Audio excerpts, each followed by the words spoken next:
தந்தை மகன் தூயாவியாரின் பெயராலே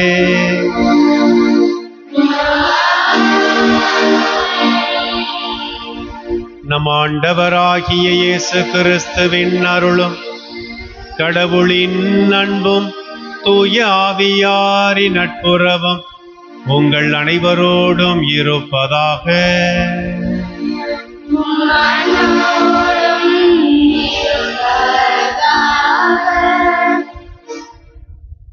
இயேசுவுக்கு புகழ்.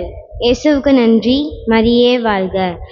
இன்றைய நற்செய்தியில் புறவினத்தார் வாழும் கலிலேயா பகுதியில் இயேசு தனது முதல் புதுமையை நிகழ்த்தியிருக்கிறார். பதிலுரை பாடல் பல்லவியும். அனைத்து மக்களுக்கும் ஆண்டவரின் வியத்தகு செயல்களை அறிவியுங்கள் என்கிறது. இறைவனின் மீட்புச் செயலுக்கு நாம் தயாராக இருக்க வேண்டும். அவ்வாறு எதிர்பார்த்து நம்பிக்கையுடன் வாழ்பவர்கள் இறைவன் அவர்களது வாழ்வில் அன்றாடும் நிகழ்த்தும் அற்புதங்களை காண்பர். இறைவனின் வல்லமையை சந்திக்கும் மனிதர்களிடத்தில் எடுத்துரைப்பர். இதனால் இறைவனின் வியத்தகு செயல்கள் அனைத்தும் மக்களையும் சென்றடையும். கலிலேயாவில் இதுதான் நிகழ்ந்தது. இயேசு தனது பணி வாழ்வை துவங்க நாசரேத்து ஊரை விட்டு கப்பர்நாகும் நோக்கி நகர்ந்தார். புதிய மாற்றங்களை ஏற்கும் மனநிலை கொண்டிருந்த புறவினத்து மக்கள் பாலஸ்தீனா முழுவதும் இறைமகன் இயேசுவை பிரபலப்படுத்திவிட்டனர். நாமும் இறைவனின் நற்செய்தியை அறிவிக்க கடமைப்பட்டவர்கள் என்பதை நினைவில் கொண்டு தொடரும் திருப்பலியில் முழுமையாக பங்கெடுப்போம். அன்புக்குரிய சகோதர சகோதரிகளே, இந்த ஞாயிறு திருப்பலியை நமது மறைக்கல்வி மாணவ மாணவியர் சிறப்பிக்கிறார்கள். இது விடுமுறை காலம், மழை பெய்து கொண்டிருக்கிற காலம். இருப்பினும் நம் பிள்ளைகள் இந்த வழிபாட்டை அர்த்தமுள்ள வகையில் கொண்டாட தங்களையே தயாரித்திருக்கிறார்கள்.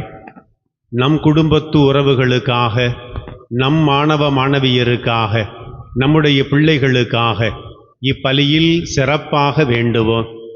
அவர்கள் வாழ்வு இன்னும் உயர, இறையருளை பெற்ற பிள்ளைகளாய் அவர்கள் இருக்க, அவர்களுக்காக இந்த பலியில் இறைவேண்டல் செய்வோம்.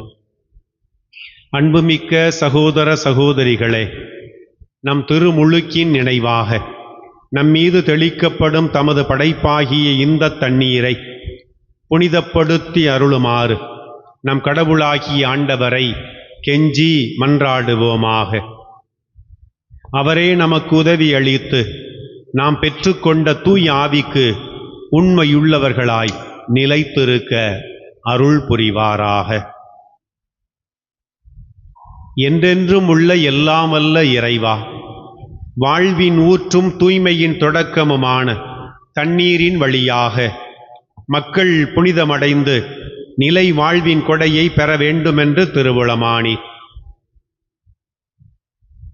இந்த தண்ணீரை புனிதப்படுத்தி அருள உம்மை வேண்டுகிறோம். ஆண்டவரே, உமது நாளாகிய இன்று உமது அருட்காவலை பெற வந்திருக்கிறோம். வாழ்வளிக்கும் உமது அருளின் ஊற்றினை எம்மில் புதுப்பித்தருளும். இந்த தண்ணீரினால் எங்கள் உள்ளத்தையும் உடலையும் தீமை அனைத்திலுமிருந்தும் காத்தருள்வீராக.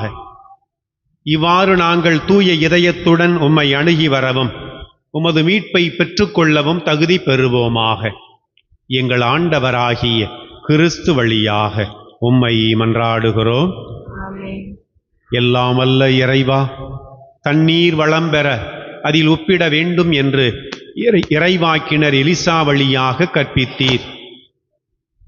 உமது படைப்பு பொருளாகிய இந்த உப்பை பரிவிரக்கத்துடன் புனிதப்படுத்தி அருள உம்மை தாழ்மையுடன் வேண்டுகிறோம். ஆண்டவரே, உப்பு கலந்த தண்ணீர் தெளிக்கப்படுகிற இடங்களிலெல்லாம் தீயோனின் தாக்குதல் அனைத்தும் தோல்வியுறச் செய்வீராக. உம் தூய ஆவியார் உடனிருந்து எங்களை இடையராது காத்தருள்வாராக.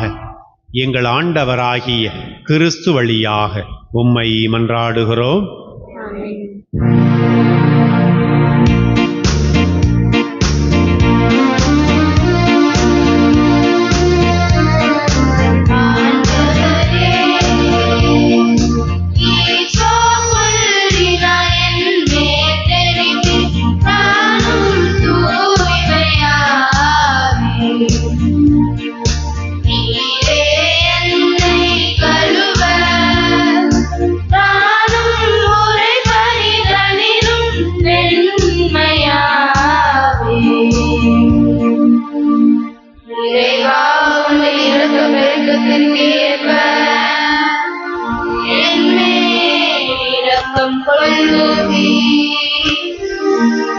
தந்தையும் மகனும் தூய ஆவியாரும் துதியும் புகழும் ஒன்றாய் பெறுக.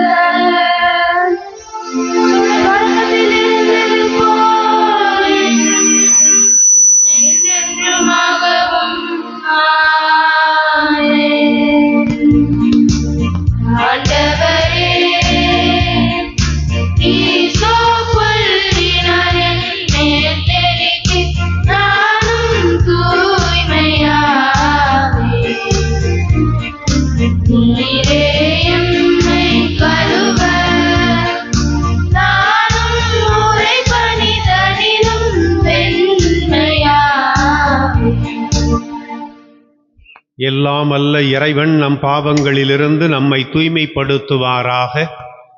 இந்த நற்கருணை கொண்டாட்டத்தின் வழியாக அவர் தம்முடைய ஆட்சியின் விருந்தில் பங்கு கொள்ள நம்மை தகுதிப்படுத்தி ஆசீர்வதிப்பாராக.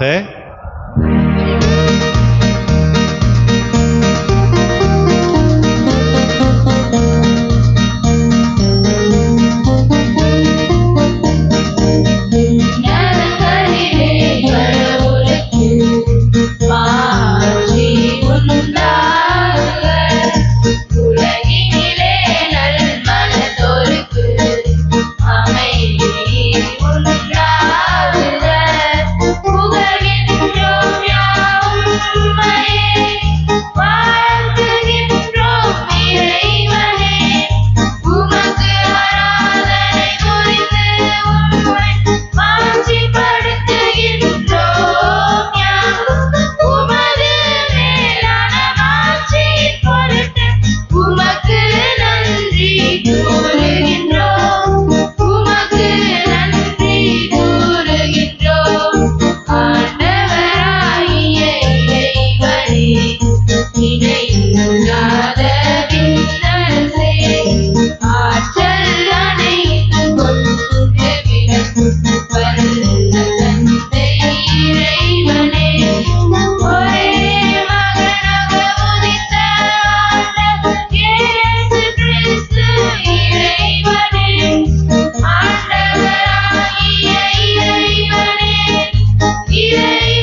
நீர் எம் மீது இறங்குவீர்.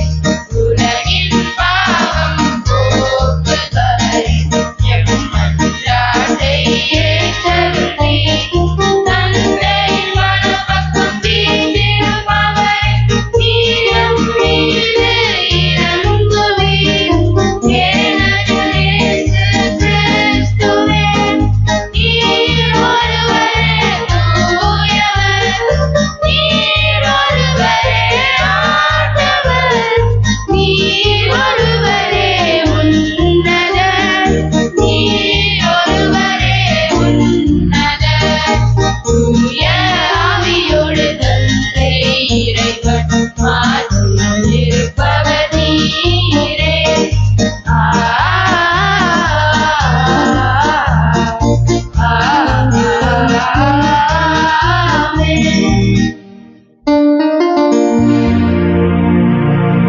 மன்றாடுவோமாக.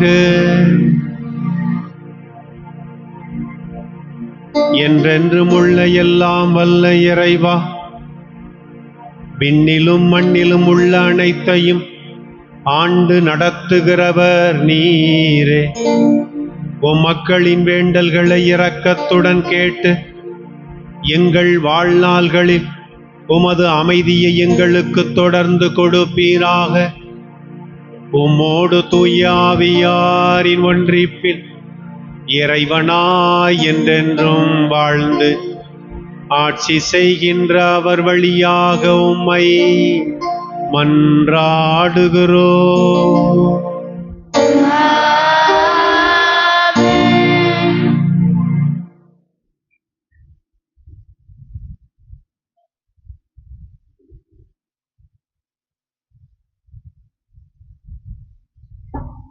முதல் வாசக முன்னுரை.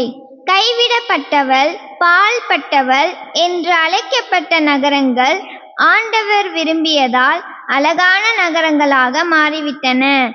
இறை பிரசனம் தங்கும் நகரங்களாக மாறிவிட்டன. இறைவனின் விருப்பமும் அவரின் பிரசனமும் நிறைந்துள்ள இடங்களாக நமது இல்லமும் ஊரும் நாடும் உலகமும் மாற வேண்டும் என்ற வேண்டுதலோடு இறைவார்த்தையை கேட்டு தியானிப்போம். ஆண்டவரே பேசும், உம் அடியான் நான் கேட்கின்றேன். முதல் வாசகம். மணமகன் மணப்பெண்ணில் மகிழ்வது போல் உன் கடவுள் உன்னில் மகிழ்வார்.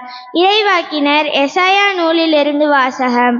அதிகாரம் 62. இறைவார்த்தைகள் 1 முதல் 5 முடிய.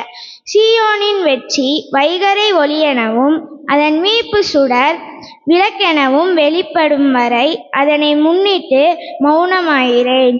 எருசலேம் பொருட்டு செயலற்று அமைதியாகிறேன்.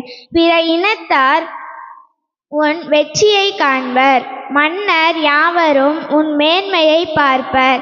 ஆண்டவர் தம் நாவினால் சூட்டும் புதியதொரு பெயரால் நீ அழைக்கப்படுவாய். ஆண்டவரின் கையில் நீ அழகிய மணிமுடியாக திகழ்வாய்.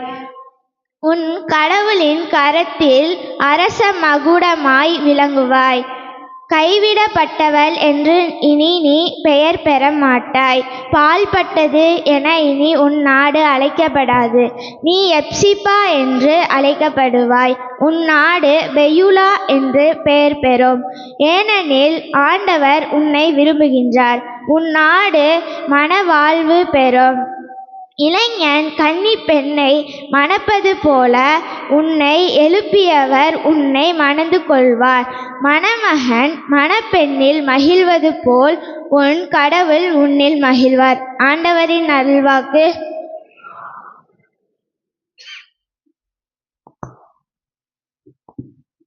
நீங்கள் பாட வேண்டும் பல்லவி. அனைத்து மக்களுக்கும் ஆண்டவரின் வியத்தகு செயல்களை அறிவியுங்கள். ஆண்டவரின் வியத்தகு செயல்களை அறிவியுங்கள்.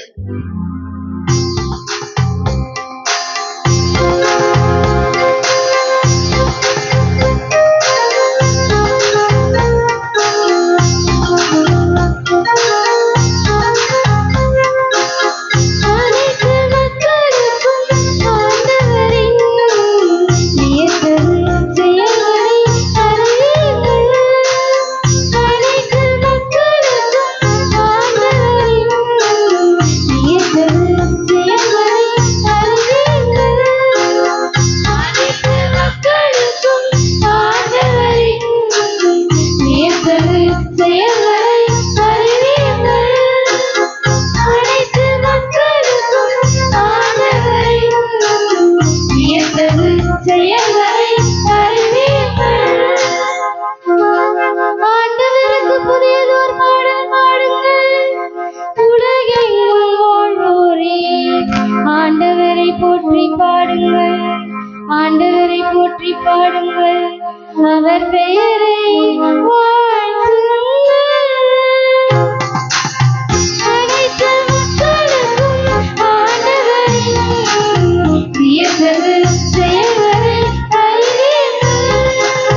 மாட்சியை எடுத்துரையுங்கள். அனைத்து மக்களினங்களுக்கும் அவர் தம் வியத்தகு செயல்களை அறிவியுங்கள்.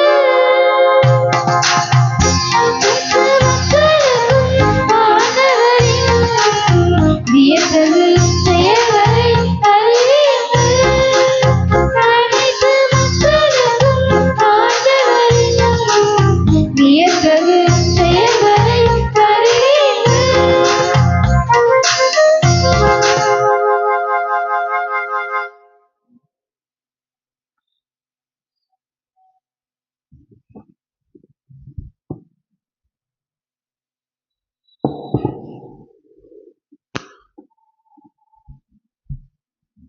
இரண்டாம் வாசக முன்னுரை. அருள் கொடைகள் பலவகை, திரு தொண்டுகள் பலவகை, செயல்பாடுகள் பலவகை. அதுபோல இறை பணியாளர்களிடமும் அவர்களின் செயல்பாடுகளிலும் நிறைய வித்தியாசங்கள் உண்டு. ஆனால் அவர்களின் நோக்கமும் செயல்பாடுகளும் இறைவனுடையவை. அவர்கள் இறைவனின் திட்டத்தோடு இணைந்து செல்பவை என உணர்த்தும் இரண்டாம் வாசகத்திற்கு செவி கொடுப்போம்.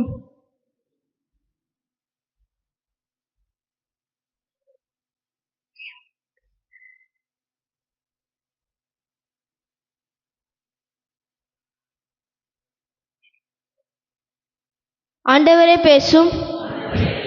உம்மடியான் நான் கேட்கிறேன். ஆண்டவரே பேசும். உம்மடியான் நான் கேட்கிறேன். இரண்டாம் வாசகம். தூய ஆவியார் தம் விருப்பம் போல் ஒவ்வொருக்கும் கொடைகளை பகிர்ந்தளிக்கிறார். திருத்தூதர் பவுல் கொரிந்தியருக்கு எழுதிய முதல் திருமுகத்திலிருந்து வாசகம். அதிகாரம் 12, இறை வார்த்தைகள் 4 முதல் 11 முடிய. சகோதர சகோதரிகளே, அருள் கொடைகள் பல வகை உண்டு, ஆனால் தூய ஆவியார் ஒருவரே. திருத்தொண்டுகளும் பல வகை உண்டு, ஆனால் ஆண்டவர் ஒருவரே. செயல்பாடுகள் பல வகை உண்டு, ஆனால் கடவுள் ஒருவரே. அவரே எல்லாரிடமும் எல்லாவற்றையும் செயல்படுத்துபவர். பொது நன்மைக்காகவே தூய ஆவியாரின் செயல்பாடுகள் ஒவ்வொருவரிலும் வெளிப்படுகிறது. தூய ஆவியார் ஒருவருக்கு ஞானம் நிறைந்த சொல்வளத்தை அருள்கிறார், இன்னொருவருக்கோ அதே ஆவியார் அறிவு செறிந்த சொல்வளத்தை அளிக்கிறார். அதே ஆவியார் வேறொருவருக்கு நம்பிக்கை அருள்கிறார். அந்த ஒரே ஆவியார் மற்றொருவருக்கு பிணி தீர்க்கும் அருள் கொடையையும் அளிக்கிறார். தூய ஆவியார் ஒருவருக்கு வல்ல செயல் செய்யும் ஆற்றலையும், இன்னொருவருக்கு இறைவாக்கு உரைக்கும் ஆற்றலையும், வேறொருவருக்கு ஆவிக்குரியவற்றை பகுத்தறியும் ஆற்றலையும், மற்றொருவருக்கு பல்வகை பரவச பேச்சு பேசும் ஆற்றலையும், பிறிதொருவருக்கு அப்பேச்சை விளக்கும் ஆற்றலையும் அருள்கிறார். அந்த ஒரே ஆவியாரே இவற்றையெல்லாம் செயல்படுத்துகிறார். அவரே தம் விருப்பம் போல் ஒவ்வொருவருக்கும் இவற்றை பகிர்ந்தளிக்கிறார். ஆண்டவர் வழங்கும் அருள்வாக்கு.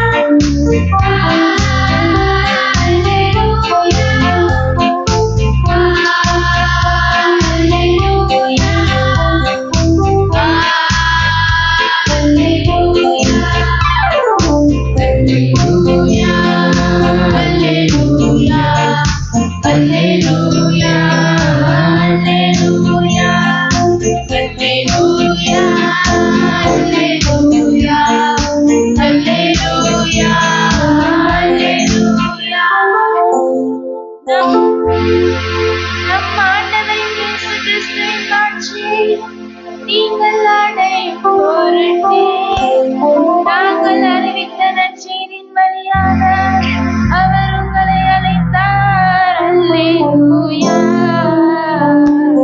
அல்லேலூயா அல்லேலூயா அல்லேலூயா அல்லேலூயா. ஆண்டவர் உங்களோடு இருப்பாராக.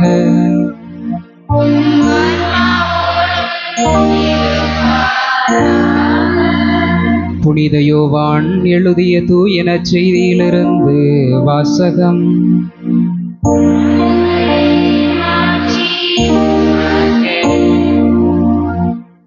இயல் 2 சொற்றொடர்கள் 1 தொடங்கி 12 முடிய. கலிலேயாவில் உள்ள கானாவில் திருமணம் ஒன்று நடைபெற்றது. இயேசுவின் தாயும் அங்கு இருந்தார். இயேசுவும் அவருடைய சீடரும் அத்திருமணத்திற்கு அழைப்பு பெற்றிருந்தனர். திருமண விழாவில் திராட்சை ரசம் தீர்ந்து போகவே இயேசுவின் தாய் அவரை நோக்கி, திராட்சை ரசம் தீர்ந்துவிட்டது என்றார். இயேசு அவரிடம், அம்மா, அதை பற்றி நாம் என்ன செய்ய முடியும்? எனது நேரம் இன்னும் வரவில்லையே என்றார். இயேசுவின் தாய் பணியாளரிடம், அவர் உங்களுக்கு சொல்வதையெல்லாம் செய்யுங்கள் என்றார். யூதரின் தூய்மைச் சடங்குகளுக்கு தேவையான 6 கல் தொட்டிகள் அங்கே இருந்தன. அவை ஒவ்வொன்றும் 2-3 குடம் தண்ணீர் கொள்ளும். இயேசு அவர்களிடம், இத்தொட்டிகளில் தண்ணீர் நிரப்புங்கள் என்று கூறினார். அவர்கள் அவற்றை விளிம்பு வரை நிரப்பினார்கள். பின்பு அவர், இப்போது மொண்டு பந்தி மேற்பார்வையாளரிடம் கொண்டு போங்கள் என்று அவர்களிடம் கூறினார். அவர்களும் அவ்வாறே செய்தார்கள். பந்தி மேற்பார்வையாளர் திராட்சை ரசமாய் மாறி இருந்த தண்ணீரை சுவைத்தார். அந்த ரசம் எங்கிருந்து வந்தது என்று அவருக்கு தெரியவில்லை. தண்ணீர் மொண்டு கொண்டு வந்த பணியாளருக்கே தெரிந்திருந்தது. ஆகையால் பந்தி மேற்பார்வையாளர் மணமகனை கூப்பிட்டு, எல்லாரும் நல்ல திராட்சை ரசத்தை முதலில் பரிமாறுவர். யாவரும் விருப்பம் போல குடித்த பின்தான் தரம் குறைந்த ரசத்தை பரிமாறுவர். நீர் நல்ல ரசத்தை இதுவரை பரிமாறாமல் ஏன் வைத்திருந்தீர் என்று கேட்டார். இதுவே இயேசு செய்த முதல் அருமடையாளம். இது கலிலேயாவில் உள்ள கானாவில் நிகழ்ந்தது. இதன் வழியாக அவர் தம் மாட்சியை வெளிப்படுத்தினார். அவருடைய சீடரும் அவரிடம் நம்பிக்கை கொண்டனர். இதன் பிறகு அவரும் அவர் தாயும் சகோதரர்களும் அவருடைய சீடரும் கப்பர்நாகும் சென்று அங்கு சில நாள்கள் தங்கியிருந்தனர். ஆண்டவரின் அருள்வாக்கு.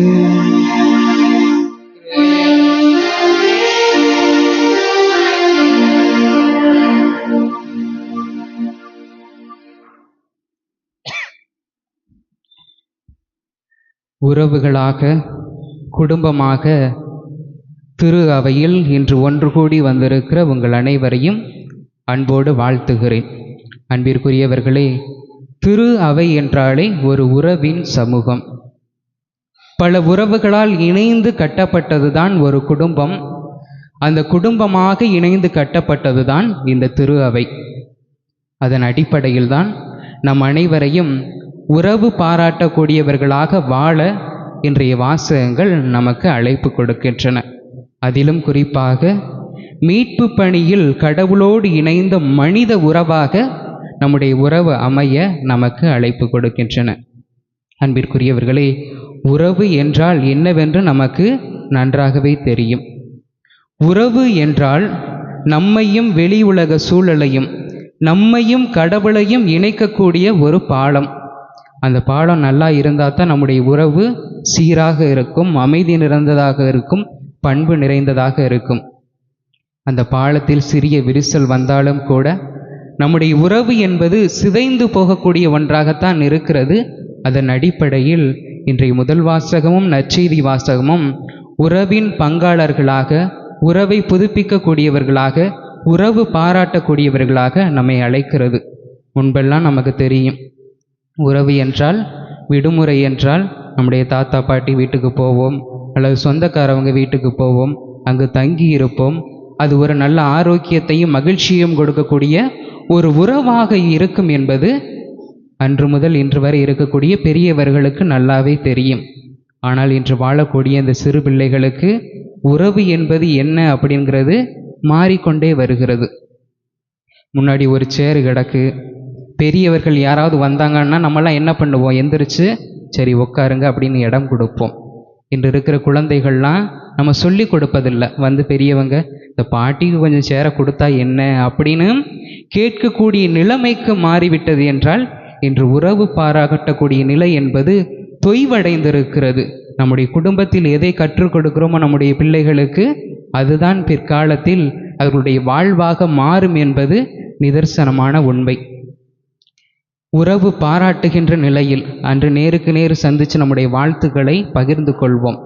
ஆஃப்லைன் உறவாக இருக்கும். அன்று நேரடியாக போவோம், நேரடியாக சந்திப்போம், ஆசீர்வாதம் வாங்குவோம். அவ்வாறாக இருந்தது. இன்றைக்கெலாம் ஆன்லைன் உறவு, எல்லாமே செல்ஃபோனில் தான் இன்றைய உறவுகள் எல்லாமே பரிமாறப்பட்டு கொண்டிருக்கிறது. வீட்டில் விதவிதமாக சமைச்சு வச்சுருப்பாங்க, நல்லா ருசியாக சமைச்சு வச்சுருப்பாங்க. தாயோ அல்லது மனைவியோ சமைத்து வைத்திருப்பார்கள். அதை பார்த்துவிட்டு ஒன்றுமே சொல்ல மாட்டோம். யாராவது எங்கேயாவது இருக்கிறவங்க ஸ்டேட்டஸ் எடுத்து போட்டிருப்பாங்க எதையாவது சமைத்ததை. அதை பார்த்துட்டு ஆகோ ஓ சூப்பராக இருக்கே, நல்லா இருக்கே என்று குறுஞ்செய்தியின் மூலமாக நம்முடைய உறவை பரிமாறிக்கொள்வோம். நம்முடைய குடும்பத்தில் நம்முடைய அருகில் இருப்பவர்கள், நம்முடைய சொந்தங்களை நாம் மறந்துவிடக்கூடியவர்களாக இன்றைய காலகட்டத்தில் நாம் மாறிவிட்டோம். எனவேதான் இன்றைய வாசகங்கள் உறவை கட்டியெழுப்ப, உறவை புதுப்பித்து கொள்ள நமக்கு அழைப்பு கொடுக்கிறது. அதன் அடிப்படையில் தான் கடவுளும் தன்னை இன்றைய முதல் வாசகத்தில் ஒரு உறவாடக்கூடியவராக தன்னை அறிமுகப்படுத்துகிறார். அன்பிற்குரியவர்களே, திருவிவிலியத்திலே நாம் பல்வேறு விதங்களில், பல்வேறு காலகட்டங்களில், பல்வேறு இறை வார்த்தைகளில் நாம் கடவுளை பார்க்க முடியும். தொடக்க நூலில் பார்ப்போம், கடவுள் தன்னை மக்களிடம் ஒரு படைப்பாளராக அறிமுகப்படுத்துகிறார். அனைத்தையும் படைத்தவராக முதல் 2 அந்த அதிகாரங்களிலே நாம் பார்க்கிறோம். இயற்கையை படைக்கிறார், அனைத்தையும் படைக்கிறார். இறுதியாக மனிதத்தை படைக்கக்கூடியவராக கடவுள் இருக்கிறார். தன்னை ஒரு படைப்பாளராக, ஒரு உறவாளராக அறிமுகப்படுத்துகிறார். தொடக்க நூலிலே மீண்டுமாக பார்க்கிறோம், ஆபிரகாமோடு உடன்படிக்கை செய்து கொள்ளக்கூடியவராக இருக்கிறார். யாக்கோப்போடு உடன்படிக்கை செய்து கொள்ளக்கூடியவராக கடவுள் இருக்கிறார். ஆபிரகாமை பார்த்து சொல்றாரு, நான் உனக்கு அனைத்தையும் கொடுப்பேன், உன்னுடைய உடன்படிக்கையின் கடவுளாக இருப்பேன் என்று சொல்கிற அதே இறைவன் யாக்கோப்பு தன்னுடைய அண்ணனுக்கு ஏசாவுக்கு பயந்து ஓடுகின்ற பொழுது, பதுங்கி இருக்கின்ற பொழுது அங்கும் கடவுளுடைய வார்த்தை கொடுக்கப்படுகிறது. உன்னுடைய மூதாதையருக்கு அறிவித்த செய்தியைத்தான் நான் உனக்கு அறிவிக்கிறேன், உனக்கு அனைத்தையும் கொடுப்பேன், மீண்டுமாக திரும்ப இந்த நாட்டுக்கு உன்னை நான் அழைத்து வருவேன் என்று யாக்கோப்புக்கு உடன்படிக்கையின் கடவுளாக அறிமுகப்படுத்துகிறார். ஒரு தந்தையாக விடுதலை பயண நூலிலே பார்க்கிறோம், பார்வோன் மக்களை அச்சுறுத்துகின்ற பொழுது, எகிப்திலிருந்து வெளியேற செல்லக்கூடாது என்று நிர்பந்திக்கின்ற பொழுது கடவுள் மோசையின் வழியாக சொல்கிறார், என்னுடைய மகன், என்னுடைய இஸ்ரேலினுடைய தளப்பிள்ளை, அவன் மீது கை வைத்தால் உன்னுடைய பிள்ளைகள் மீதும் நான் கை வைப்பேன். ஒரு தந்தையாக, ஒரு தாயாக கடவுள் தன்னை வெளிப்படுத்துவதை நாம் பார்க்கிறோம். சாமுவேல் நூலிலே பார்க்கிறோம், கடவுள் தன்னை ஒரு அரசனாக, ஒரு உறவு கொள்ளக்கூடிய அரசனாக தன்னை வெளிப்படுத்துகிறார். மக்கள்லாம் கேட்குறாங்க, என்ன கேட்குறாங்க? எங்களுக்கு ஒரு அரசன் வேண்டும், மனிதர்களாக இருக்கக்கூடிய அரசன் எங்களுக்கு வேண்டும் என்று சொல்கின்ற பொழுது கடவுள் தன்னுடைய ஆதங்கத்தை தெரிவிக்கிறார். என்னுடைய ஆட்சி இவர்களுக்கு வேண்டாமா?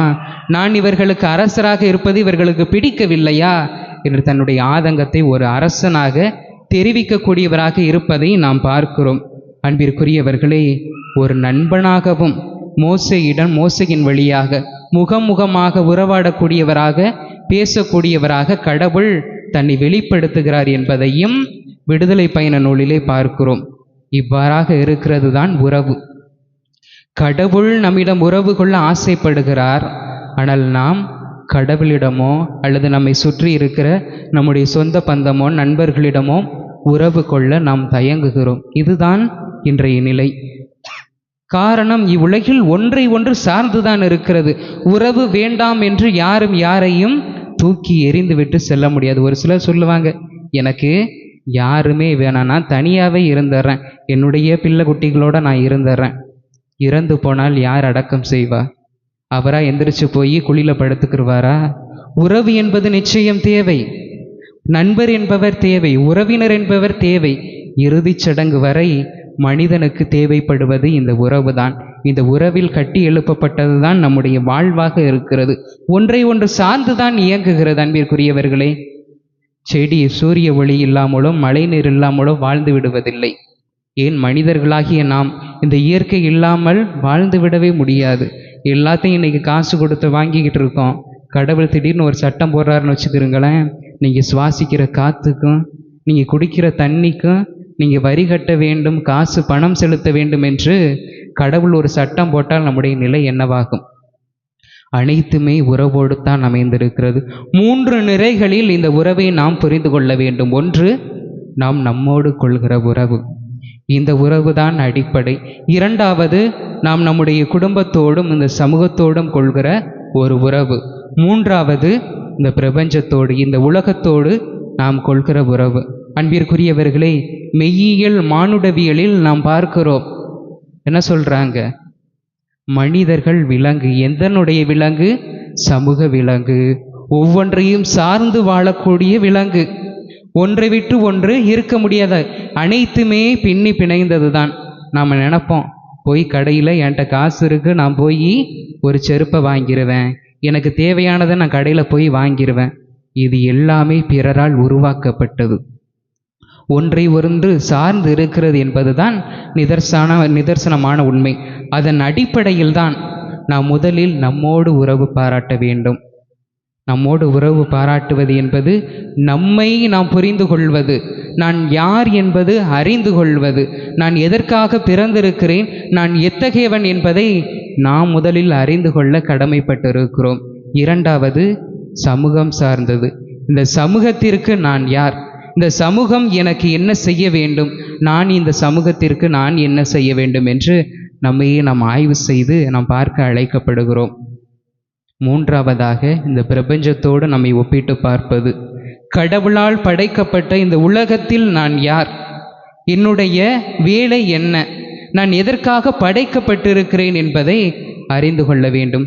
இந்த பிரபஞ்சத்தில் நான் படைக்கப்பட்டிருக்கிறேன் என்பதை அறிந்து கொள்ள வேண்டும் என்றால் முதலில் நம்மோடு இருக்கிற உறவுகளோடும் குடும்பங்களோடும் நாம் ஏன் வாழ்கிறோம் என்பதை நாம் முதலில் அறிந்து கொள்ள வேண்டும். குடும்பத்தோடும் இந்த சமூகத்தோடும் நான் வாழ்கிறேன் என்பதை அறிந்து கொள்ள வேண்டும் என்றால் முதலில் எனக்கு நான் யார் என்பதை அறிந்து கொள்ள வேண்டும். என்னை நான் அறிந்து கொள்ளாமல், எனக்கு நான் யார் என்பதை தெரிந்து கொள்ளாமல் பிறரை அறிந்து கொள்ள முடியாது, பிறரை தெரிந்து கொள்ள முடியாது.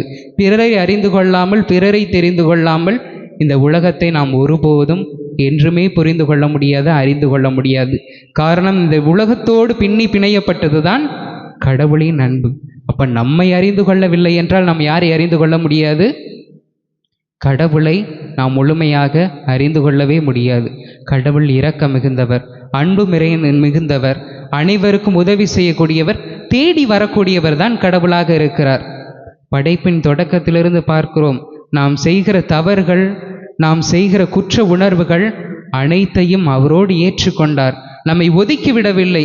ஒரு காலகட்டங்களில் நமக்கு தண்டனை கொடுக்கிறார், பல்வேறு அடக்குமுறைகளுக்கு நம்மை உட்படுத்துகிறார். ஆனால் அப்படியே கடவுள் ஒருபோதும் நம்மை விட்டுவிடவில்லை, மீண்டுமாக தேடி வருகிறார். நம்முடைய உறவுல யாராவது ஒருத்தவங்க திட்டாங்களோ பேசிட்டாங்களோ நம்ம என்ன பண்ணுவோம்?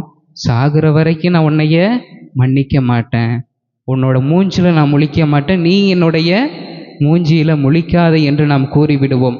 ஆனால் அனைத்தையும் படைத்த கடவுள் நாம் எவ்வளவுதான் பாவம் செஞ்சாலும் சரி, நாம் எவ்வளவுதான் அவரை விட்டு அகன்று சென்றாலும் சரி, உறவு பாராட்டக்கூடியவராக, நம்மை தேடி வரக்கூடியவராக இருக்கிறார். அத்தகைய பண்புகளைத்தான் இன்றைய வாசகங்களின் அடிப்படையில் நாம் பெற்றுக்கொள்ள வேண்டும் என்று அழைக்கப்பட்டிருக்கிறோம். அன்பிற்குரியவர்களே, முதல் வாசகத்தில் பார்க்கிறோம், கடவுள் திரு அவையோடு தன்னை ஒரு கணவனாக ஒப்பிட்டு பேசுகிறார். இன்னைக்கு எல்லா உறவுலையுமே புனிதமிக்க உறவு என்று ஒன்று இருக்கிறது என்றால் அது கணவன் மனைவி உறவு தான். காரணம், எல்லா உறவுமே எல்லாமுமாக இருந்துவிட முடியாது. ஆனால் ஒரு கணவன் மனைவி உறவு மட்டுமே எல்லாத்துக்கும் எல்லாமுமாக, சகோதரனுக்கு சகோதரனாக, சகோதரிக்கு சகோதரியாக, நண்பனுக்கு நண்பனாக, கணவனுக்கு கணவனாக, மனைவிக்கு மனைவியாக, பெற்றோருக்கு பெற்றோராக இருக்க முடியும் என்றால் அது இன்று கடவுள் சுட்டி காட்டுவதை போன்று ஒரு கணவன் மனைவி உறவாக இருக்கிறது. இந்த கணவன் மனைவி உறவு எப்பொழுது ஆரோக்கியம் நிறைந்ததாக, அன்பு நிறைந்ததாக, நம்பிக்கை நிறைந்ததாக, விட்டு கொடுக்கக்கூடிய மனநிலை படைத்ததாக இருக்கிறதோ அப்பொழுதுதான் அந்த குடும்பத்திலிருந்து வருகிற இந்த சிறு சிறு செடிகள்லாம் எப்படி இருக்கும்? நல்ல பலன் கொடுக்கக்கூடியதாக, இந்த சமூகத்திலே படைக்கப்பட்ட ஒரு சிறந்த படைப்பாக இருக்கும். உங்களுக்குள் வஞ்சனையை வைத்துக்கொண்டு, உங்களுக்குள் வெறுப்பை வைத்துக்கொண்டு, உங்களுக்குள் வேதனையை வைத்துக்கொண்டு நீங்கள் உங்களுடைய குடும்பத்தை கட்டி அமைத்தீர்கள் என்றால் இந்த செடிகளும் எப்படித்தான் இருக்கும்? வாடி போனதா, பூச்சி அரிச்சதா, புழு துளைத்ததாகத்தான் இருக்கும். மாறாக ஆரோக்கியமானதாக ஒரு நாளும் இருக்காது. அதற்காகத்தான் கடவுள் தன்னை இன்று இஸ்ரேல் மக்களை பார்த்து சொல்கிறார், நம்மை பார்த்து சொல்கிறார், உன்னை நான் மன்னித்து விட்டேன், உன்னிடம் இருக்கிற அடக்குமுறைகளை நான் எடுத்து விட்டேன், இனி நீ பாழ்பட்டவள் என்று நீ அழைக்கப்பட மாட்டாய், உன்னை நான் தேர்ந்து கொண்டேன் என்று கடவுள் பெயர் சொல்லி அழைக்கிறார். ஒரு புதிய உறவை கொடுக்கிறார். இனி நீ எப்சிபா என்று அழைக்கப்படுவாய், இனி நீ பெய்யுளா என்று அழைக்கப்படுவாய், நீ எனக்குரியவள், நீ பாழ்பட்டவள் அல்ல என்று கடவுள் நம்மை பார்த்து இன்றைய முதல் வாசகத்தில் சுட்டிக்காட்டக்கூடியவராக இருக்கிறார். நற்செய்திக்கு அப்படியே கடந்து வருவோம். ஒரு புதிய உறவு கட்டி எழுப்பப்படுகிறது. இயேசு எங்கே போகிறாரு? கானா ஊர் திருமணத்துக்கு போகிறாரு. இன்றைக்கெல்லாம் நம்முடைய உறவுலாம் எப்படி ஆயிடுச்சு? அன்னைக்கெல்லாம் உறவு வீட்டில் ஒரு திருமணம் நடக்கிறது அல்லது ஒரு விசேஷம் நடக்கிறது என்றால் குடும்பத்தோடு போவாங்க, ஒரு வாரம் தங்கி இருப்பாங்க, அங்கே நல்லா சாப்பிட்டுட்டு நல்லா திரும்பி வருவாங்க. இன்றைக்கி ஒரு நேரம் சாப்பிட்றோம். எங்கே தான் சாப்பிட்றோம்? மகாலுக்கு போய் சாப்பிட்றோம், அப்படியே திரும்பி போயிடுறோம். உறவுகள் இன்று சுருங்கி விட்டது. அன்று குடும்பத்தில் நடந்த விழாக்கள் இன்று வாடகைக்கு ஒரு மகாலில் நடக்கிறது. அதோடு நம்முடைய உறவு முடிந்து விட்டது. சாப்பிட போகிறோம், பார்க்குறோம், போயிட்டு வரேன் டாட்டான்னு சொல்லிட்டு அதோட வண்டியில் ஏறி நாம் வீட்டுக்கு போயிடும். உறவுகள் முறிந்து விடுகிறது, முற்று பெற்று விடுகிறது. ஆனால் இயேசு கிறிஸ்து அந்த விழாவுக்கு செல்கிறார்.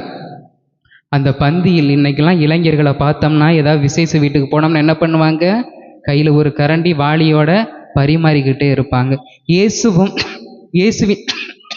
இயேசுவினுடைய சீடர்களும் அன்று அத்தகைய ஒரு நிலையைத்தான் செய்தார்கள். ஒரு உறவை கட்டி எழுப்பக்கூடியவராக இருந்தார்கள். திருமண விழாவிற்கு சொல்கிறார்கள், அங்கு திராட்சை ரசம் தீர்ந்து போகிறது. அதை பார்த்துவிட்டு நம்முடைய உறவுகளைப் போல ஒதுங்கி நிற்கவில்லை. மாறாக என்ன பண்ணுறாரு இயேசு கிறிஸ்து? அந்த பந்தியில் தன்னுடைய பங்கை கொடுக்கிறார். இருக்கிற கல்சாடியில் தண்ணீரை நிரப்புங்கள் என்று மரியா கூறிய உடனேயே அதை திராட்சை ரசமாக மாற்றுகிறார். அந்த மக்கள் அங்குள்ளவர்கள் அனைவரும் மகிழ்ச்சியடக்கூடியவர்களாக, உறவை புதுப்பித்து கொள்ளக்கூடியவர்களாக மாறிப்போகிறார்கள். அன்பிற்குரியவர்களே, எப்பொழுது நம்முடைய உறவில் புதுப்பிக்கப்படுகிறதோ, எப்பொழுது நம்முடைய உறவு கட்டி எழுப்பப்படுகிறதோ, நம்முடைய வாழ்வு சுவை மிக்கதாக இருக்கிறது. இயேசு கிறிஸ்து அந்த உறவை கட்டி எழுப்பிய பொழுது சுவை மிக்கதாக அந்த திராட்சை ரசம் மாறியது. நம்முடைய உறவும் கூட கட்டி எழுப்பப்படுகிற பொழுது, புதுப்பிக்கப்படுகிற பொழுது, உறவு பரிமாறப்படுகிற பொழுது நம்முடைய வாழ்வும் சுவை மிக்கதாக இருக்கிறது. எப்பொழுது அங்கு சோகம் நிறைந்ததாக அல்லது நம்பிக்கை அற்றதாக இருக்கிறதோ, அங்கு சுவை என்பது குறைந்து வரக்கூடிய ஒன்றாக மாறிப்போகிறது.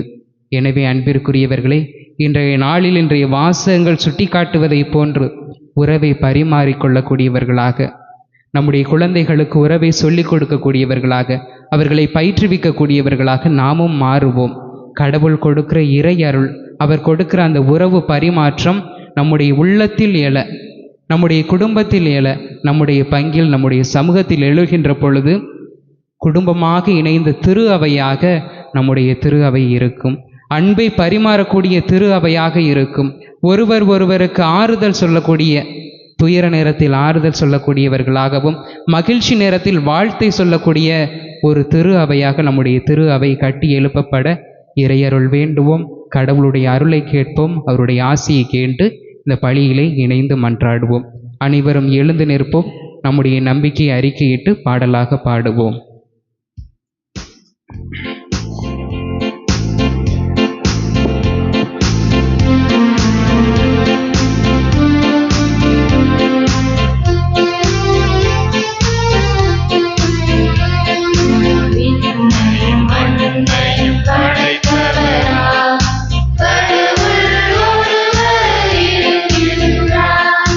தந்தை மகன் தூய ஆவியாராய்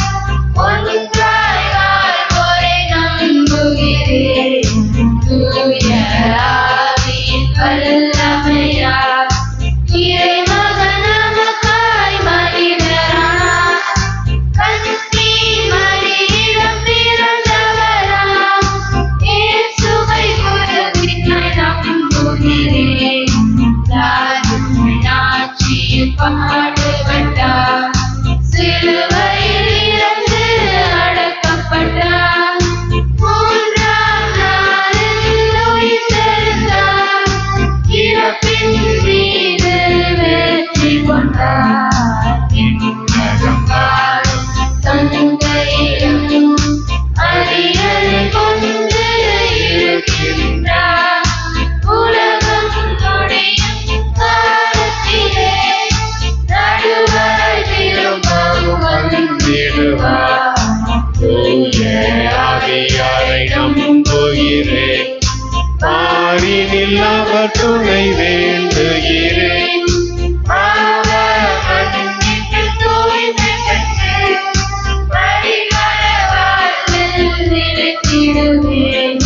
திரு அவை உரைப்பதை நம்புகிறேன். புனிதர்கள் உறவை நம்புகிறேன், உடலின் உயிர்ப்பை நிலை வாழ்வை உறுதியுடனே நம்புகிறேன்.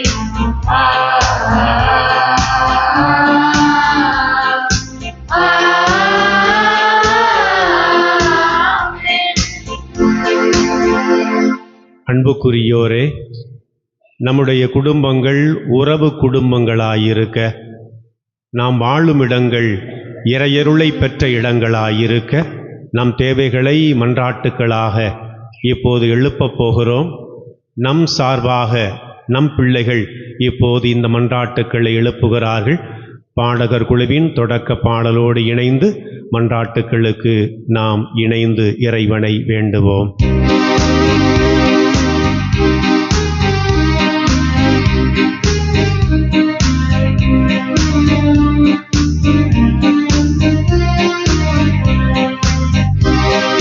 விண்ணப்பத்தை கேட்டு வளபல பொழி இயேசுவே, எங்கள் மன்றாட்டை கேட்டருளும். எங்கள் மன்றாட்டை கேட்டருளும். இறைவனின் அழகிய முகம் காத்து இருப்பவர் என்றமைத்த இறைவா, திரு அவை வழி நடத்தும் திருத்தந்தை, ஆயர்கள், அருள் பணியாளர்கள், கன்னியர் மற்றும் துறவியர் அனைவரும் உமது அழைப்புக்கேற்ப வாழவும், உமக்கு சான்று பகிர்ந்து வாழவும் உமது ஆவியின் அருளை பொழிய வேண்டும் என்று இறைவா உம்மை மன்றாடுகிறோம். விண்ணப்பத்தை கேட்டு வளபல பொழி இயேசுவே, எங்கள் மன்றாட்டை கேட்டருளும். எங்கள் மன்றாட்டை கேட்டருளும். ஆண்டவர் உன்னை விரும்புகின்றார், உன் நாடு மனவாழ்வு பெறும் என்கிற எசாயாவின் கூற்றுப்படி எங்கள் தாய் நாடும் எம் தமிழ்நாடும் சகோதரத்துவம், சமத்துவம், சமூக நீதி, சமய சார்பின்மை ஆகிய விழுமியங்களை பேணி காத்து ஒற்றுமையுடன் வாழ வரமருள இறைவா உம்மை மன்றாடுகிறோம். விண்ணப்பத்தை கேட்டு வளபல பொழி இயேசுவே, எங்கள் மன்றாட்டை கேட்டருளும். எங்கள் மன்றாட்டை கேட்டருளும். அருள் கொடைகள் பல வகை உண்டு, ஆனால் தூய ஆவியார் ஒருவரே என்கிற பவுலடியாரின் வார்த்தைகளை உணர்ந்தவர்களாய் நாங்கள் எல்லோரும் எங்கள் திறமைக்கேற்ப கடமைகளை ஆற்றி எல்லோரும் எல்லாமும் பெற்றிட வழிவகை செய்யவும், அனைத்து உழைப்பாளிகளையும் மதித்து மாண்புடன் நடத்தவும் வரமருள வேண்டும் என்று இறைவா உம்மை மன்றாடுகிறோம். விண்ணப்பத்தை கேட்டு வளபல பொழி இயேசுவே, எங்கள் மன்றாட்டை கேட்டருளும். எங்கள் மன்றாட்டை கேட்டருளும். எங்கள் குறைகளை நிறைவாக்க வந்தவரே எம் இறைவா, நாங்கள் என்றும் இறைமக்களாக திகழ எக்கொடைகளை பெற்றோமோ அதற்கேற்ப தொண்டுகள் புரிந்து எக்குறையுமின்றி நிறைவாக்கக்கூடிய மனநிலையை அளித்து உம் நம்பிக்கையில் உறுதி கொண்டவர்களாக செயலாற்ற போதுமான அருள் வளங்களை பொழிந்து ஆசீர்வதிக்க வேண்டுமென்று இறைவா உம்மை மன்றாடுகிறோம்.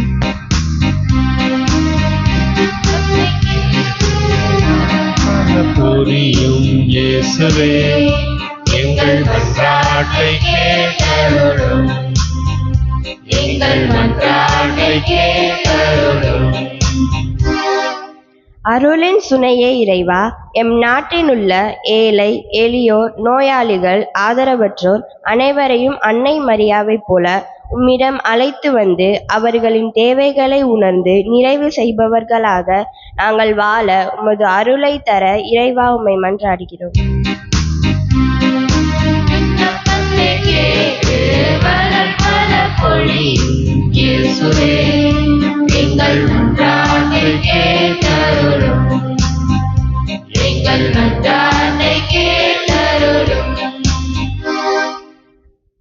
நம் ஒவ்வொருவருடைய தனிப்பட்ட தேவைகளுக்காக வேண்டுவோம். நம் குடும்பங்களை ஆண்டவரிடம் ஒப்படைப்போம்.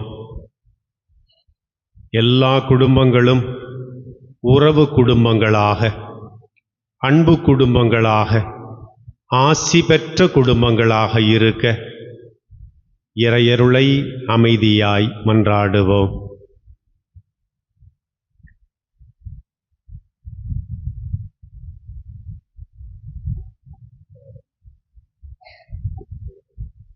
எங்கள் அன்பு தந்தையே இறைவா, நீரே எங்கள் குடும்பங்களின் தலைவர்.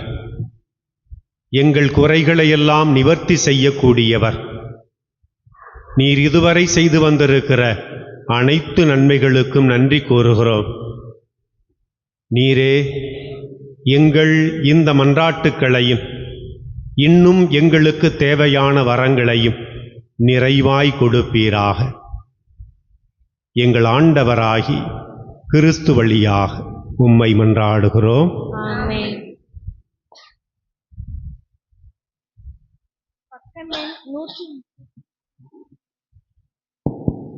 பக்கம் எண் 135, பாடல் எண் 232.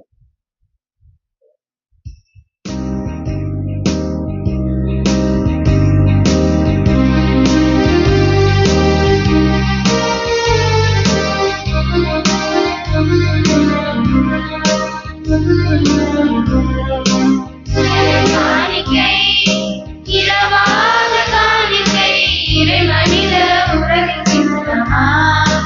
அன்பின் காணிக்கை இளைய காணிக்கை இரவாத காணிக்கை இறை மனித உறவின் சின்னமா.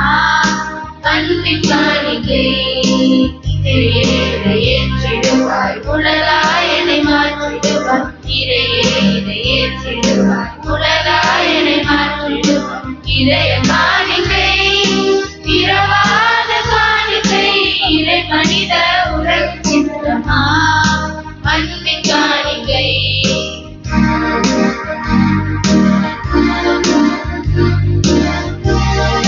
ஆண்டவரே, நடைத்துளை இறையாளை வாழ்த்தப்பெறுவீராக.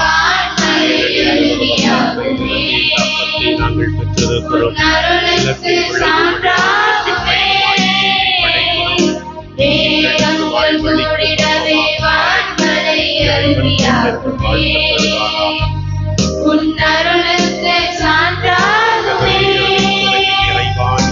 இறைவா உனை போல் வார்த்தையை வாழ்வாக்கி வழிகாட்டி சென்றிட வரம் ஒன்று தா.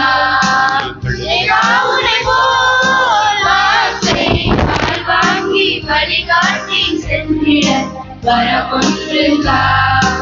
இதய காணிக்கை இரவாத காணிக்கை இறை மனித உறவு சின்னமா. அன்பின் காணிக்கை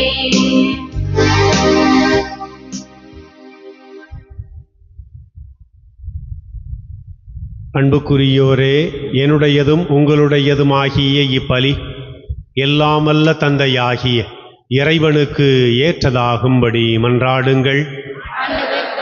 புகழ்ச்சிக்காகவும் ஆட்சிக்காகவும் நமது நன்மைக்காகவும் நன்மைக்காகவும் ஏற்றுக்கொள்வாராக.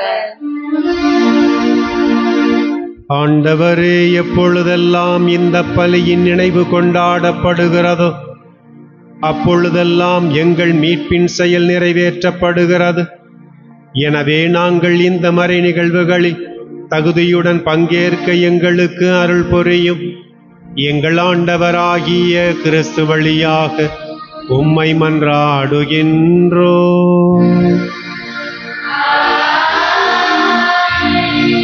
ஆண்டவர் உங்களோடு இருப்பாராக.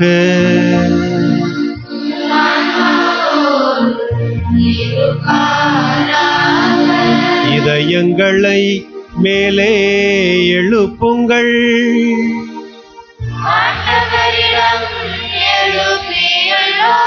நம் இறைவனாகிய ஆண்டவருக்கு நன்றி கூறுவோம்.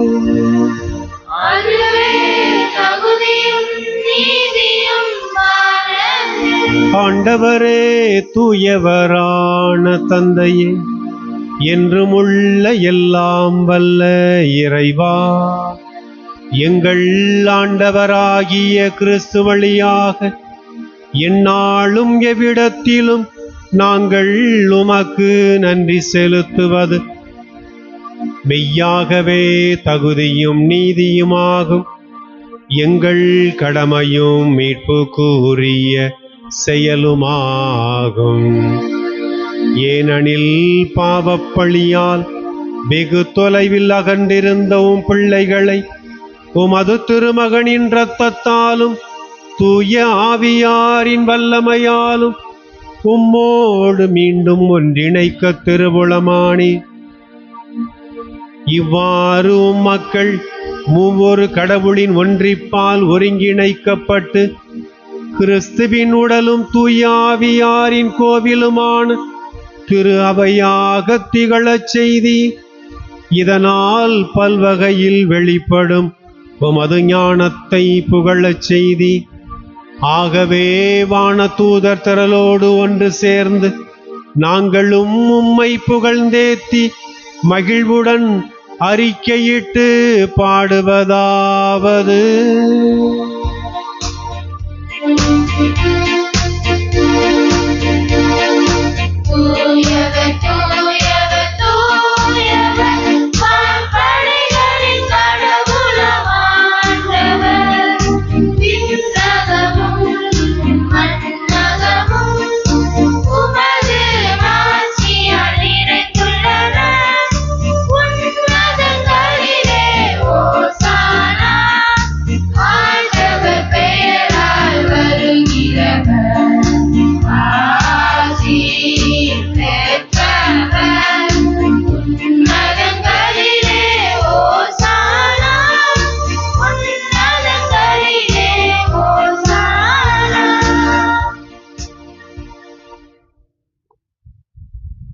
ஆண்டவரே, நீர் மெய்யாகவே தூயவர், தூய்மை அனைத்துக்கும் ஊற்று. ஆகவே உம்முடைய ஆவியை பொழிந்து இக்காணிக்கைகளை தூய்மைப்படுத்த உம்மை வேண்டுகிறோம். இவ்வாறு எங்கள் ஆண்டவர் இயேசு கிறிஸ்துவின் உடலும் இரத்தமுமாக எங்களுக்கு இவை மாறுவனவாக.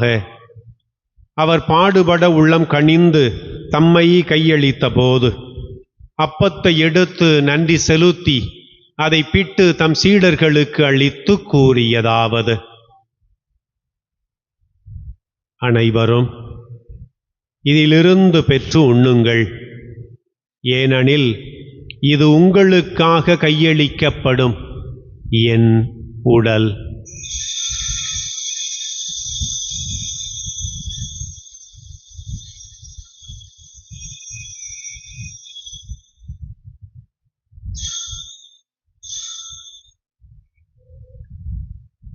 அவ்வண்ணமே இரவு விருந்தை அருந்திய பின் கிண்ணத்தையும் எடுத்து மீண்டும் உமக்கு நன்றி கூறி தம் சீடர்களுக்கு அளித்தவர் கூறியதாவது: அனைவரும் இதிலிருந்து பெற்று பருகுங்கள். ஏனெனில் இது புதிய நிலையான உடன்படிக்கைக்குரிய என் இரத்தத்தின் கிண்ணம். இது பாவ மன்னிப்புக்கென்று உங்களுக்காகவும் பலருக்காகவும் சிந்தப்படும். இதை என் நினைவாகச் செய்யுங்கள்.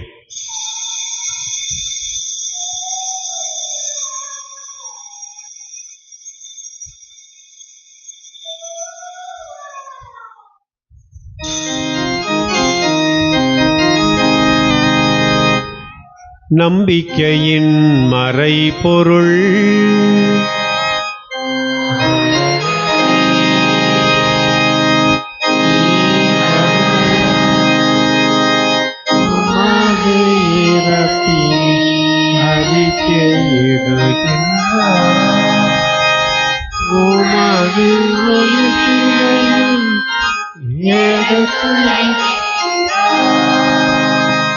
ஆகவே ஆண்டவரே, நாங்கள் கிறிஸ்துவின் இறப்பினையும் உயிர்ப்பினையும் நினைவு கூர்ந்து வாழ்வு தரும் அப்பத்தையும் மீட்பை கொடுக்கிற கிண்ணத்தையும் உமக்கு ஒப்புக் கொடுக்கிறோம். உம் திருமுனின்று உமக்கு ஊழியம் புரிய தகுந்தவர்கள் என எங்களை ஏற்றுக்கொண்டீர். எனவே உமக்கு நன்றி செலுத்துகிறோம்.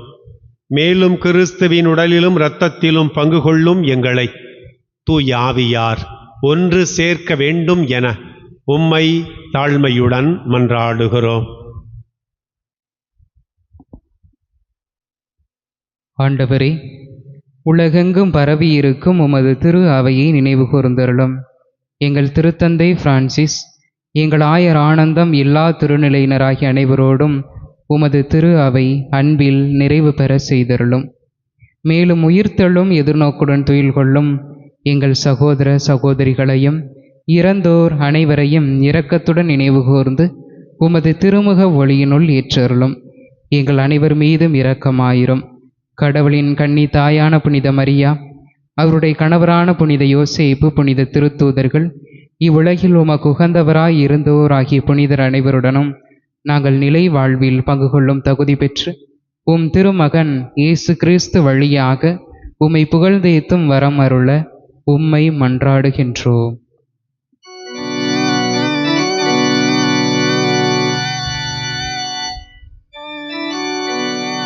இவர் வழியாக இவரோடு இவரின் எல்லாம் வல்ல இறைவனாகிய தந்தையே, தூய ஆவியாரின் ஒன்றிப்பில் எல்லா புகழும் ஆட்சியும் என்றென்றும் உமக்கு உரியதே.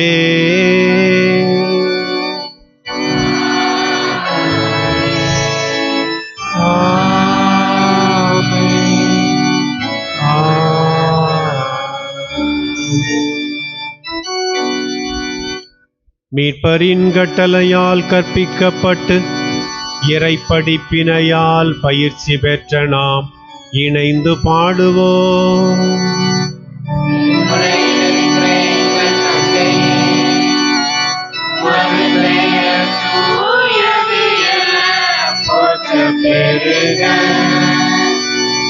உமது ஆட்சி வருக, உமது திருமணம் இந்நுலகில் நிறைவேறுவது போல அந்நுலகிலும் நிறைவேறுக. எங்களுக்கான உணவை இன்று எங்களுக்கு தாரும். எங்களுக்கு எதிராக குற்றம் செய்வோரை நாங்கள் மன்னிப்பது போல எங்கள் குற்றங்களை மன்னியும். எங்களை சோதனைக்கு உட்படுத்தாதேயும், எங்களை விடுவித்தருளும். ஆண்டவரே, தீமை அனைத்திலுமிருந்தும் எங்களை விடுவித்து எங்கள் வாழ்நாளில் அமைதியை கனிவுடன் அருள உம்மை மன்றாடுகின்றோம். உமது இரக்கத்தின் உதவியால் நாங்கள் பாவத்திலிருந்து எப்போதும் விடுதலை பெற்று யாதொரு கலக்கமுமின்றி நலமாயிருப்போமாக. நாங்கள் எதிர்நோக்கியிருக்கும் பேரின்பத்துக்காகவும் எம் மீட்பராகிய இயேசு கிறிஸ்துவின் வருகைக்காகவும் காத்திருக்கின்றோம்.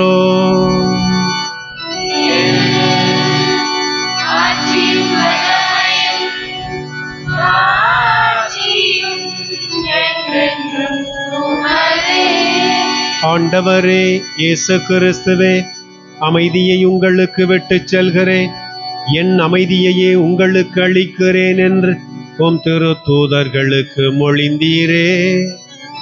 எங்கள் பாவங்களை பாராமல் உமது திரு அவையின் நம்பிக்கையை கண்ணோக்கி உமது திருவுளத்துக்கு ஏற்ப எங்களுக்கு அமைதியையும் ஒற்றுமையையும் கொடுப்பீராக. என்றென்றும் வாழ்ந்து ஆட்சி செய்கின்றவர் நீரே.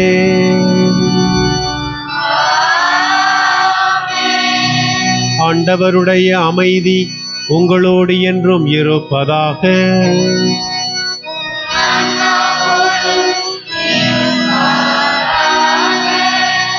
இயேசு ஆண்டவர் தருகிற அமைதியை பிறரோடு பகிர்ந்து மகிழ்வோம்.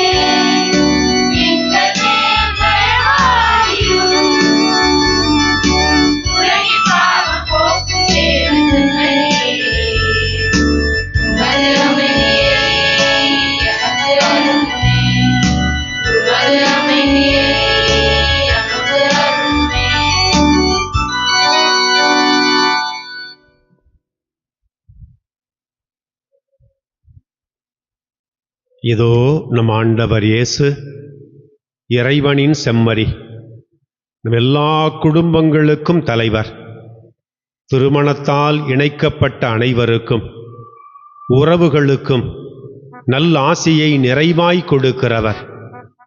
திருமணத்தின் போதும் கொடுத்தார், இப்போதும் கொடுத்து கொண்டே இருக்கிறார். இறைவனின் உறவில் பங்கெடுக்க இத்திருப்பந்திக்கு வந்திருக்கிற நாம் அனைவருமே பேறு பெற்றோர்.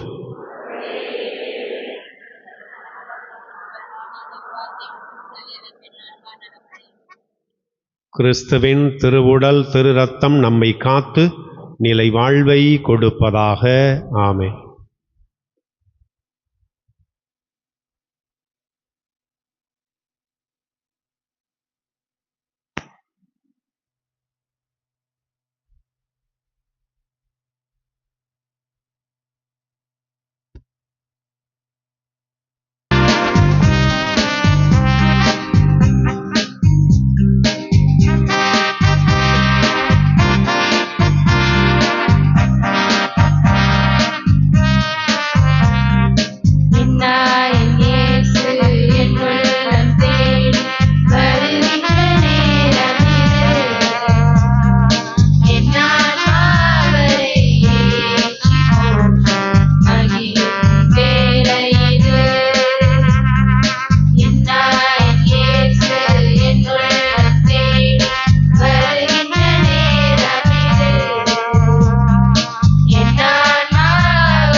முழந்தாளிட்டு நன்றி கூறி இறைவனை புகழ்வோம்.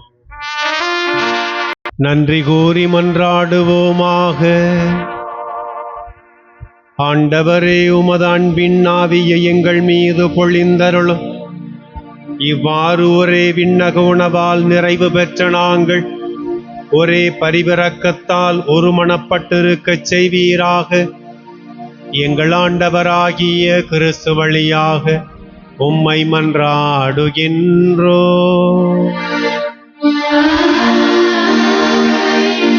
ஆண்டவர் உங்களோடு இருப்பாராக.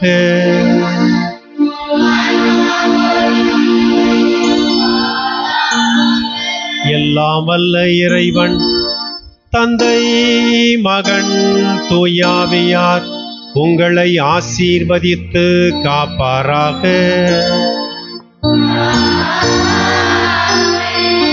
சென்று வாருங்கள், திருப்பலி நிறைவேறிற்று.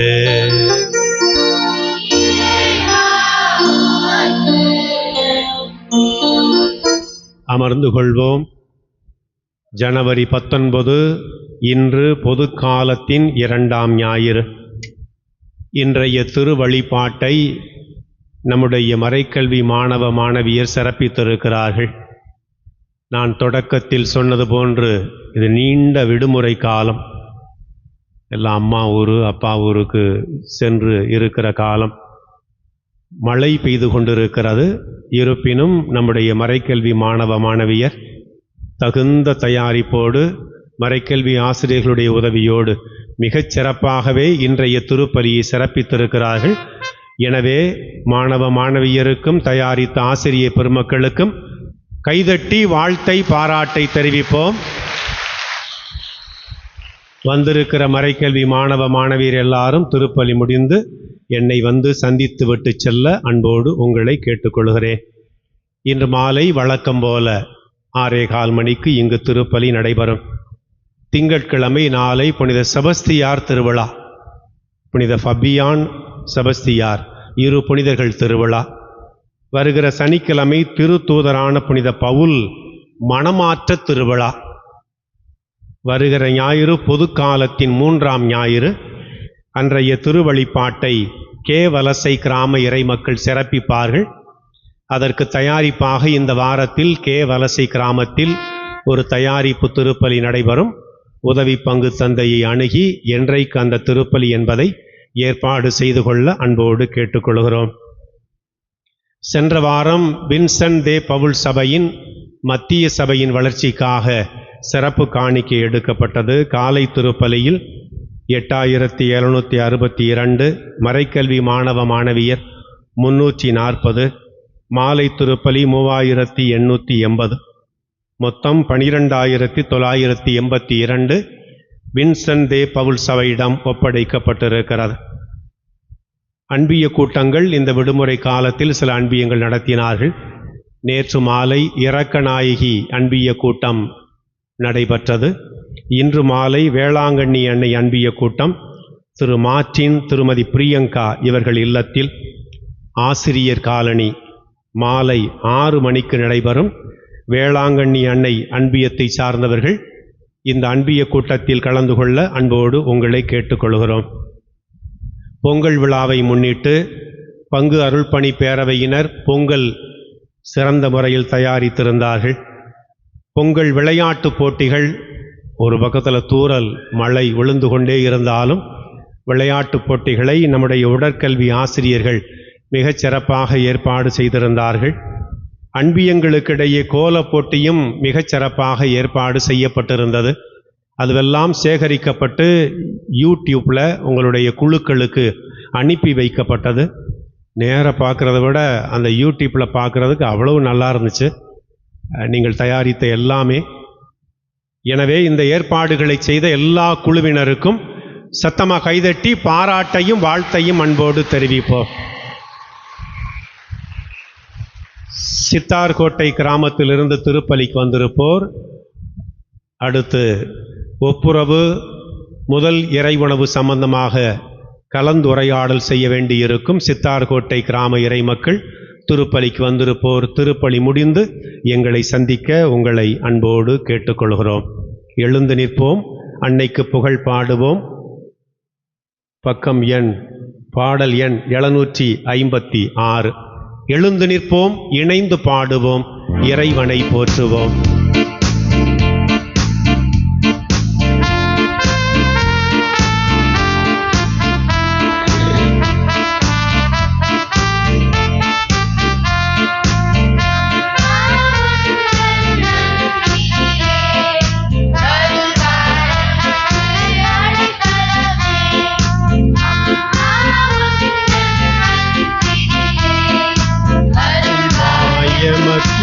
அடைக்கலமே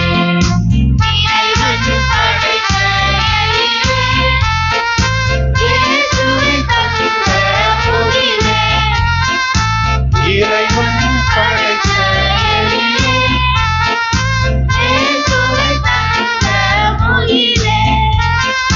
தூய்மை பொழியும் நிலவே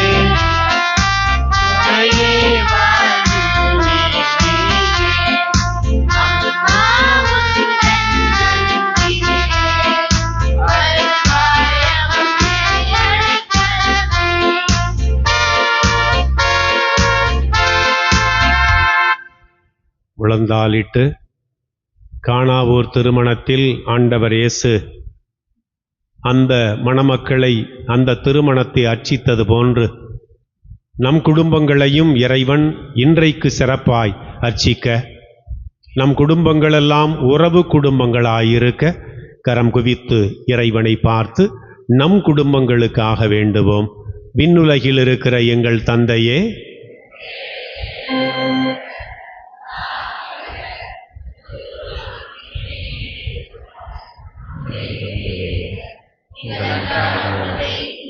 எங்களுக்கு தார், எங்களுக்கு எதிராக குற்றம் செய்வோம் நாங்கள் மன்னிப்பது போல எங்கள் குற்றங்களை எங்களை சோதனைக்கு உட்படுத்தாதே. அருள் நிறைந்த மரியே வாழ்க.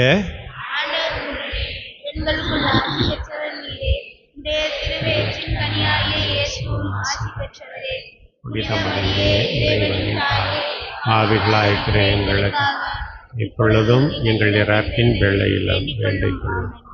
தந்தைக்கும் மகனுக்கும் தூய ஆவியாருக்கும் ஆட்சி உண்டாவதாக.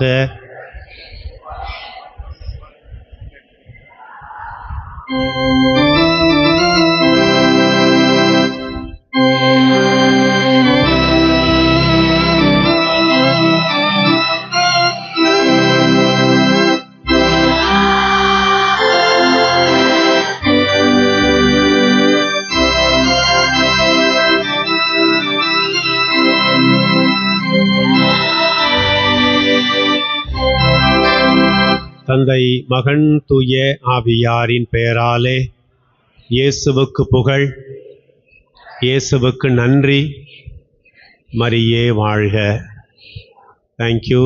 God bless you.